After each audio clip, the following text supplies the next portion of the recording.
Stručné prohlášení k rozhodnutí ústavního. Because he'd just pulled out his pen and signed a document he regarded as bad for democracy. Především však nemohu souhlasit s jeho obsahem. Once the Lisbon Treaty comes into force, he said today, the Czech Republic will cease to be a sovereign state. Politickému názoru ústavního soudu. What had happened today was that a Czech court had ruled in favour of the treaty. There were a few protesters and President Klaus didn't agree, but he signed, and the Lisbon Treaty was finally ratified, ending 8 years of bitter argument over how the EU would reform itself. It's now clear that we are going to have the Lisbon Treaty, and this is extremely good news for Europe, because this treaty reinforces our capacity to act. So what is this controversial treaty? It's supposed to help an EU of 27 nations work more efficiently. There will be a new post, President of the Council. There will also be a powerful new foreign policy chief, and both jobs are intended to give Europe a stronger voice on the world stage. There will be fewer opportunities for countries to veto legislation, but the European Parliament will have greater powers of scrutiny. The next step, probably within 2 weeks, is that European leaders will choose a president. Tony Blair will now have to indicate whether he's a candidate. His chances have diminished. To succeed, he'll need French President Nicolas Sarkozy to give his backing, along with the other key power broker, German Chancellor Angela Merkel. And that's looking a tough battle. I think that people will look for a consensus. But first of all, they've got to look at alternatives to Mr. Blair and see if there's anyone better. And that will take a few days more, I think, to work through the system. The other big job could involve David Miliband. He says he's not available for the job of European Foreign Policy Chief, but his name is still frequently mentioned in European capitals. The Lisbon Treaty has had a troubled history. In a different form, it was rejected by the French, the Dutch and the Irish.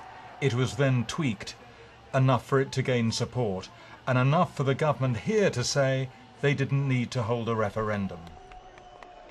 Today's signature from the Czech president ends a chapter, but here in Britain he's posed a dilemma for the Tories.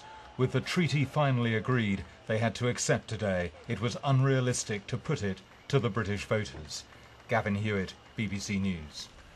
Well, soon after the news that the treaty had been ratified, the Conservatives abandoned their, as they called it at the time, cast-iron guarantee to hold a referendum if they formed the next government. William Hague, the Shadow Foreign Secretary, insisted the option was no longer available.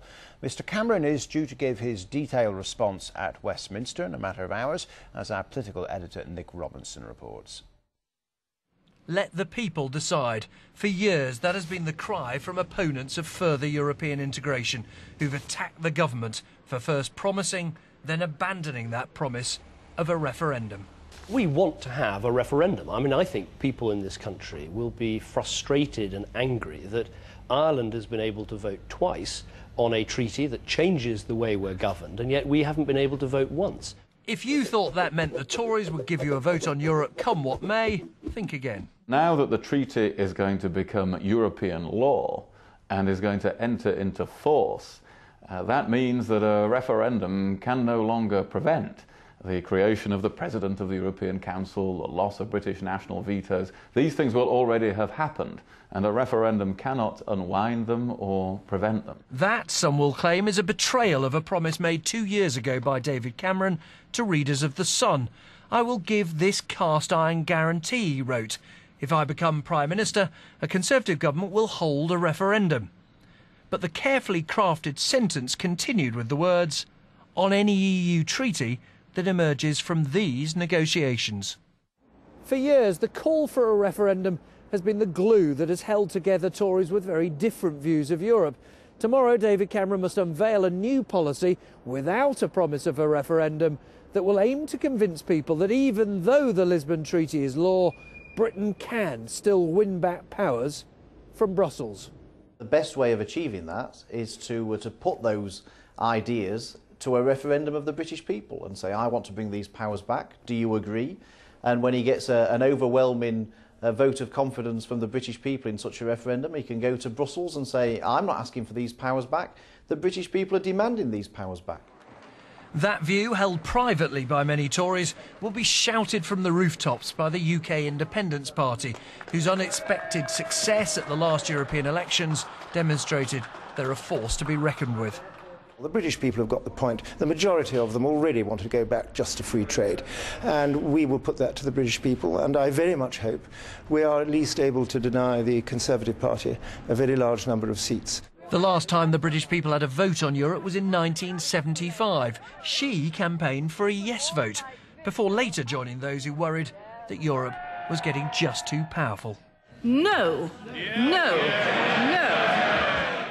John Major promised to be at the heart of Europe, but later went to war with them over a ban on British beef. The European Union operates through goodwill. If we do not benefit from goodwill from partners, clearly we cannot reciprocate. If David Cameron is to break the Euro curse that's dogged his party, he must convince sceptics that he's not now joining a train whose destination is a European superstate. Well, our political editor Nick Robinson reporting there. We'll see on most front pages of the newspapers, just over 10 minutes' time or so, how Europe dominates most of them.